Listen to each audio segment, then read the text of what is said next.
I wasn't invited, not this year, not the year before, and for about 10 years now, I've felt my name quietly disappearing from the page, as if it were being slowly erased, leaving no trace. It wasn't a resounding breakup, but rather a series of small omissions and forgotten calls that, over time, added up to a palpable void. The letter arrived on Tuesday, short and with an overly bright subject line.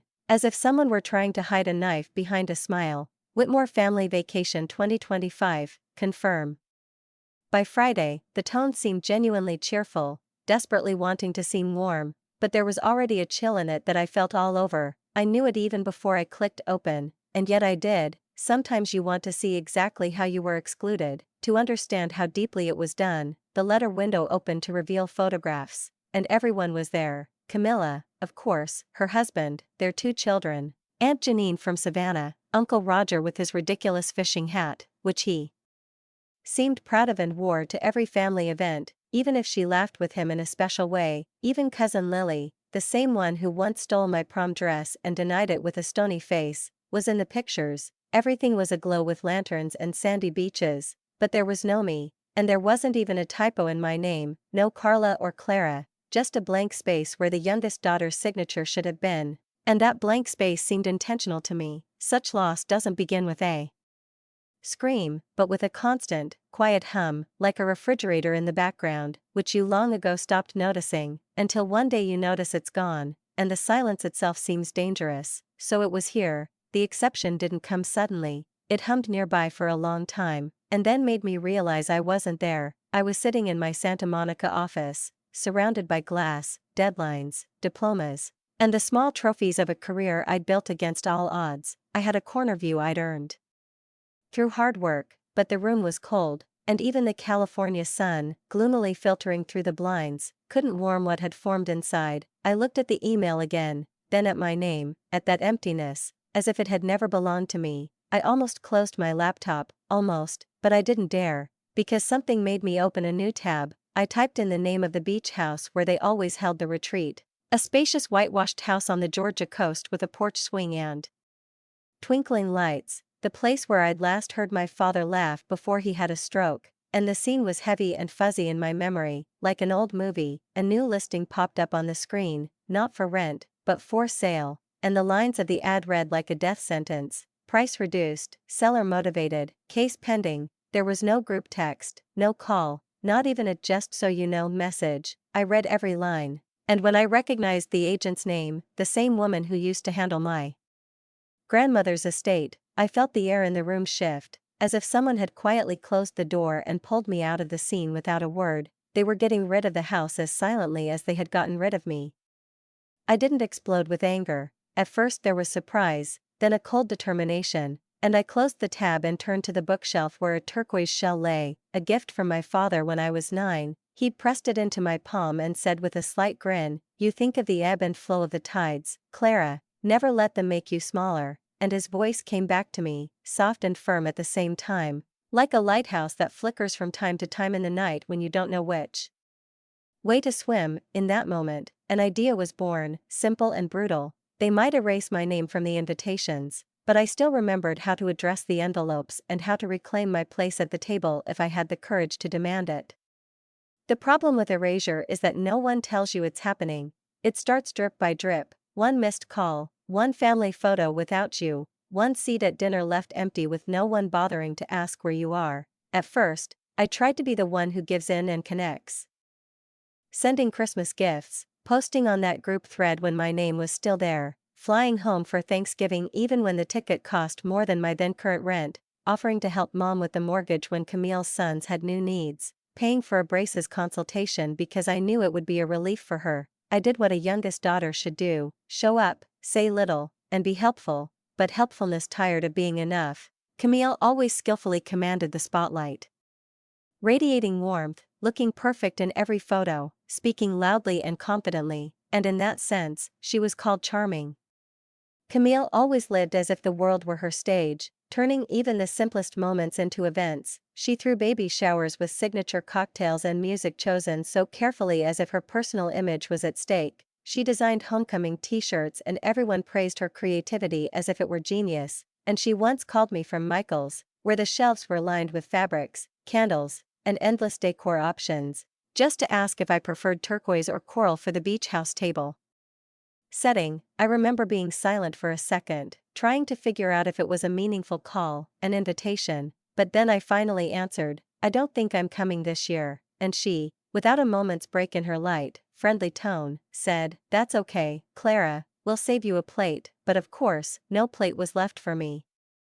After our father's stroke, I flew alone, barely managing to get a ticket, and sat by his bedside while Camille was too depressed and Mom couldn't stand the sight of the pipes and wires that made him look like a stranger. I spoon-fed him, read aloud to him from his favorite Steinbeck, trying to keep his eyes open, and when he finally spoke again, weeks later, his voice trembled, as if he were a child and not my father. "You came that winter, and that's when I asked Mom about the inheritance, not for the money, but to understand what would happen to the house, the bills, that trust fund he'd once mentioned." She gave me a tight smile, put her hand on my shoulder, and said, "Camille and I will take care of everything, don't worry, your pretty head." After that, I stopped asking questions. The last time I finally decided to come to the beach house, the spare key was gone. Camilla said on the phone they'd changed the locks after a break-in, but I'd never heard any break-in, and her story sounded as implausible as her forced cheerfulness. From then on, I started skipping holidays, sending unanswered cards,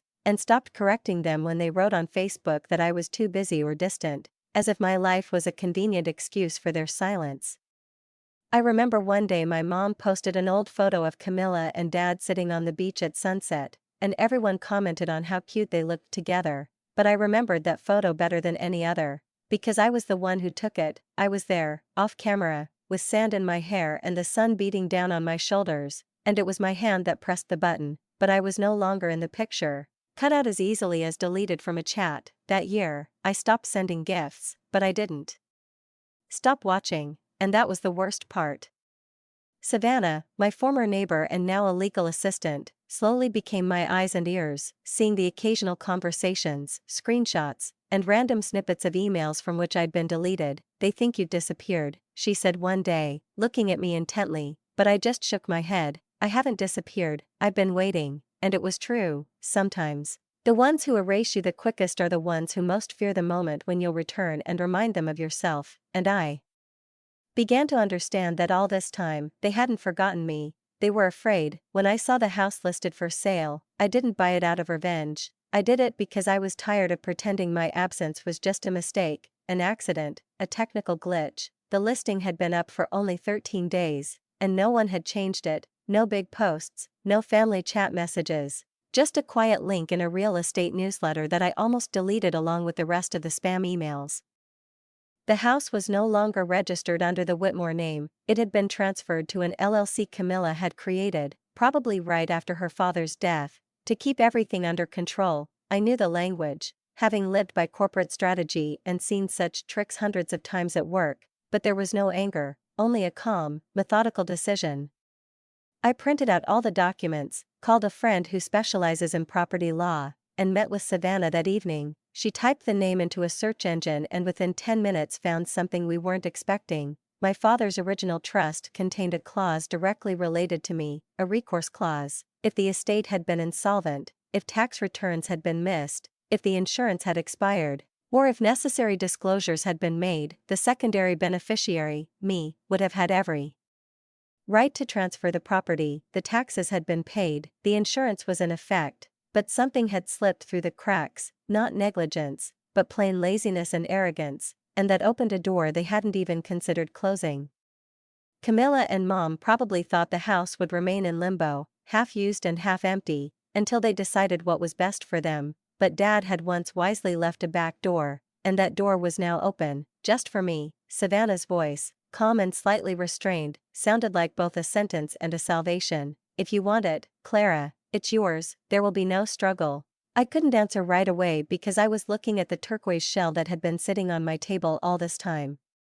Intact despite the years and distance, I remembered Dad brushing the sand off it and placing it in my palm, as if passing on a sacred relic, and saying, "We think in ebbs and flows, Clara, not in waves, you will come back stronger." And in that moment, His voice from the past seemed to wash over me with warmth. That evening, I opened a blank spreadsheet and laid out everything I owned: my finances, stock options, liquid assets, modest savings accumulated over years of careful discipline. I wasn't a rich woman, as Camilla liked to think when she talked about my brilliant career in California, but I had something I'd built, safe, stable, and mine. 2 days later, I called the listing agent. She didn't immediately recognize my name until I said quietly but firmly, "Whitmore, Clara, Thomas's daughter." There was a pause on the other end, and then only a soft, "Oh, you're different." Yes, I was different. I signed the purchase documents, taking advantage of the fallback position: no press, no ads, no family emails, and then, as if continuing what I'd started, I opened the booking portal and reserved the master suite, 3 nights, check-in Friday. I listed the guest's name as Miss S. Whitmore. Under preferences, I wrote, "Please place a bottle of Perrier Jouet on ice. Guest prefers firm pillows, cotton sheets, and complete privacy." When the confirmation arrived, I didn't smile or cry. I simply sat motionless and listened to my heartbeat. They'd removed me from the invitation, and I'd just added myself to the agreement.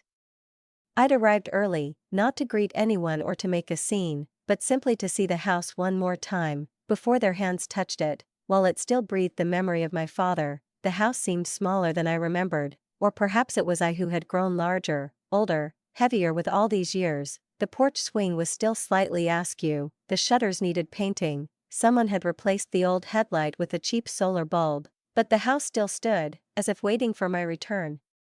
Gently breathing in the ocean breeze, I went inside without stopping, checking the champagne. It was properly chilled, the sheets were neatly tucked in, and my name was listed correctly in the guest book, with a K and not some other spelling. I left, parked 2 streets away in a rented sedan, and waited. At 6:42 p.m., Camilla's white Audi pulled up smoothly. Her husband was the first to emerge, fussily hauling out luggage. Then the children darted out, already arguing, their voices drowning out each other. Camilla was the last to arrive, wearing large sunglasses perched high like an old woman afraid of the light. And her gait was slow and theatrical, as if she were still strutting down the runway. Next came Mom, sitting in the back seat of Uncle Roger's SUV, wearing a white beachwear set, a strand of pearls around her neck, no makeup, just a hint of pink lip balm, the uniform of a Southern woman preparing to smile and politely decline.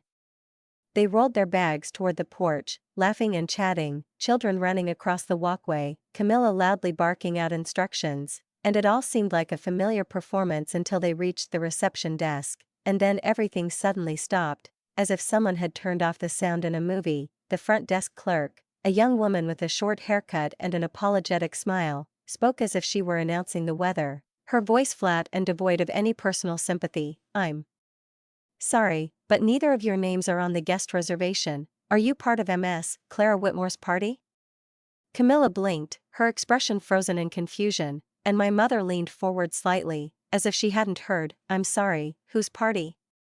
Camilla repeated, her voice wavering for a moment. "Ms. Clara Whitmore. She's fully booked," came the reply, and that name, my name, landed in the room with a heavy, ringing sound, like glass shattering on tile.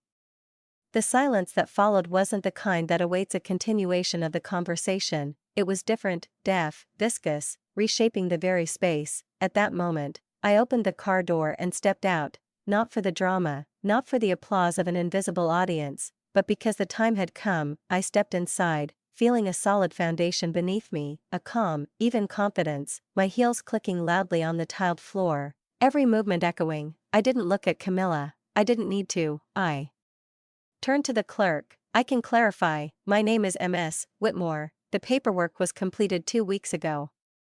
I noticed Camilla turned sharply, her face tense, and her voice cracked a little higher than usual. "You bought the house?" I nodded. My mother's voice was quieter, almost a confused whisper. "But why do you need this, Clara?" I looked at her without anger, without coldness, simply finality. "Because I was never invited, but I never disappeared either." Camilla stepped closer, her fingers clenched into a fist. "You think this is funny? You think ruining our family trip will prove anything?" I shook my head and said, "No, I decide." I handed the clerk my ID and added, "Anyone not on my guest list, please politely escort them out, but don't be strict, they're my family."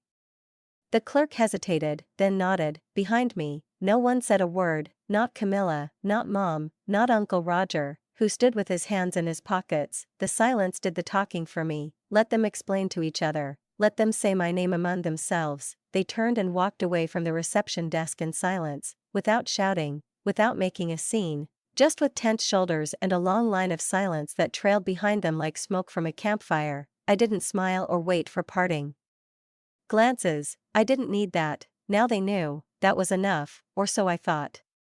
The next morning, I saw from my window a news vehicle pull up to the house, a white van with blue lettering on the side, parked just beyond the hedge. A man in a button-down shirt, his hair slicked back and glistening with too much gel, stood in front of the camera, holding a microphone. He squinted and spoke into the camera as if reporting a major scandal, and the wind blew his tie, adding to the theatrics. I didn't answer the door, but as soon as the story aired, my phone went off like a fire alarm, text messages, emails, notifications, calls from people I hadn't heard from in years. Is this true? They asked. Did you really take your family home, exploiting a legal loophole, while your father was ill?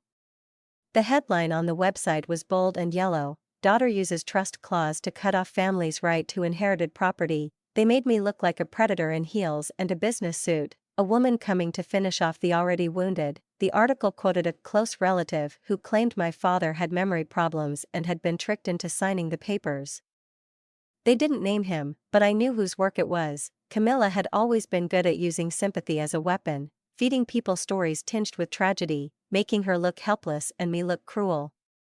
I sat with it. I didn't cry, I didn't write a statement, I didn't call reporters, because it was all too familiar. Instead of responding to a world that had suddenly decided to label me a monster, I dialed Savannah's number. One word, no explanation. Time. She didn't ask again, didn't look for excuses or long introductions, just answered briefly. Understood. I promised to send the file in 15 minutes. And exactly that time later, her name appeared in my inbox along with an attachment, a neatly compiled archive containing meticulously organized, dated screenshots of messages between Camilla and my mother. Each line of text was like a punch to the chest. Don't worry, Clara won't come anymore. She only thinks about herself. She's too busy proving herself to think about family. Don't be upset if you exclude her. She's used to it. The words were written lightly, but behind them lay an icy intent, a desire to erase me as if I'd never existed.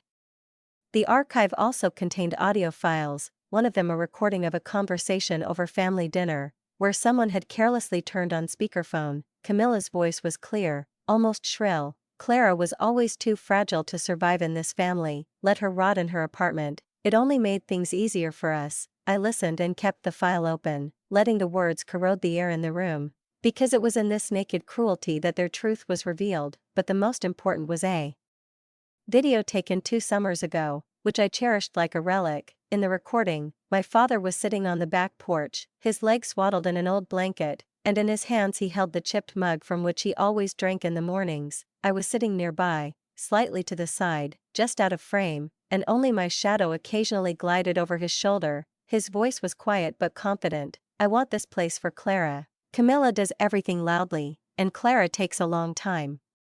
I hadn't watched the recording since the day we made it. I saved it for those times when truth can be the only weapon, and this was precisely that time. The next morning, I downloaded all the materials to a secure drive, adding no commentary or byline, only a short message. Here's the full story. Decide what matters. I sent the link to only one reporter, a man I trusted. The one who had written an honest and brutal article years ago about elder abuse and inheritance disputes. I didn't need sensationalism, I just wanted the truth to be told. The video didn't go viral, and it didn't need to. By midday, the original headline on the website had disappeared, replaced by a quiet, matter-of-fact correction that almost no one noticed. But I watched as my inbox suddenly slowed down, messages stopped pouring in at a frantic rate, and calls began to fade. And that evening, when the only sound in the house was silence and the roar of the ocean, Savannah texted me a short message, 3 words, "They're quiet, ready?" I looked out the window at the black sea shimmering in the moonlight, its calm, endless surface, and replied, yes. The courthouse smelled of dust and disinfectant, scents that immediately bring you back to reality, to a system where every movement is recorded. I arrived before everyone else, without an entourage, without a lawyer in an expensive suit, just myself and a folder under my arm, in which I'd tucked everything they'd never expected to see. I was wearing a sea green dress, and I remembered how my grandmother had once called me Iron Will. Laughing but respectful, when I walked in, Camilla was already seated at the desk, her white pantsuit impeccable, but her lips were pressed into such a tight line they seemed fit for cutting paper. She didn't look at me, but I noticed her fingers tapping the phone in a quick, nervous rhythm. My mother sat next to me, her back too straight, the pearls around her neck trembling with each breath. She met my eyes only once, and the glance was so fleeting I could have imagined it. The clerk read the case: Whitmore v. Whitmore, petition for an injunction against a disputed estate, a claim for undue influence and elder abuse. Their lawyer stood up first, sleek, tanned, too young to remember anything more than quick wins. His speech was carefully constructed: intent, vulnerability, caution. He called me peaceful, pausing between words as if drawing them out to impress the courtroom. I listened calmly. When my turn came, I stood unhurriedly, without theatrical gestures, only with the truth in my hands. Your Honor, I would like to present video and audio evidence directly related to the trust and my father's clear intentions. The judge nodded, his glasses sliding down his nose as the bailiff dimmed the lights. My father appeared on the screen, wrapped in an old blanket, his face calm, his voice clear. I want Clara to have this seat. Camilla makes everything loud, Clara makes things last longer. She's the only one who came after the fall, the only one who didn't ask for anything. He paused, then looked directly into the camera and said, "This isn't about justice, this is about memory." I watched the courtroom. Mama blinked too quickly, the pearls around her neck trembling more noticeably. Camilla's jaw tightened, her eyes narrowed. Then the audio file played, her voice, harsh and angry. Clara was always too fragile. Let her rot in her apartment. She was never part of this family. She should be easy to control. And that voice, torn from the dinner table, rang out in the echoing silence of the courtroom as if it revealed the entire truth they had spent years trying to hide. A silence fell, not the deafening silence that comes when walls collapse, but a different, resigned silence, as if everyone present suddenly realized the battle was over and no further words were necessary. The judge leaned back and tapped his pen on the table twice, each sound as firm as a stone set in place. His voice was even, unwavering. The court finds no basis for granting the motion. The evidence confirms the decedent's clarity of mind and clear intentions. The plaintiff's language suggests an exception, not a misunderstanding. He removed his glasses, looked over them directly at Camilla, and quietly added, "This court does not heal emotional wounds, it enforces the law. And in this case, the law is clear." He slammed his gavel. "The motion is denied." Camilla rose abruptly, her hands clenched into fists so tightly her knuckles turned white, but she didn't move a step, just stood there, rooted to the spot. My mother remained seated, her eyes glassy, dry, almost dead, and the pearls around her neck stiff. I gathered my folder and headed for the exit, not allowing myself to turn around, because I knew there was nothing left behind to hold me back. Reporters crowded the courthouse steps. One microphone suddenly shot forward like a spear, and half a question escaped the lips of a young journalist. "Is there anything you'd like to say to your family?"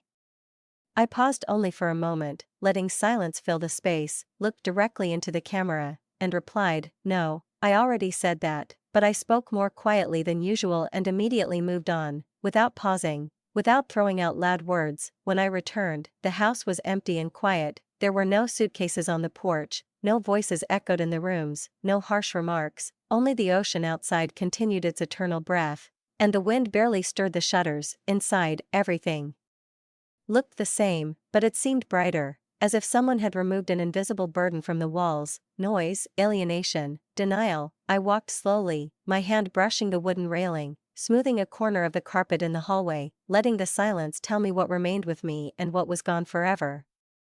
In my father's study, and even earlier, my grandmother's, I opened the bottom drawer of the old desk, the very one that no one had ever bothered to empty. Inside was a hanging musical toy we'd once made together, shell strung on fishing line, the blue thread with a frayed loop, and on one of the largest shells, my scrawled childish handwriting, the letters CW, scrawled when I was 9. I sat upright on the floor, cross-legged like a child, and carefully began to unravel it. I wasn't trying to make it look new and perfect, I simply fixed it the best I could, because some things don't need to be perfect to be important.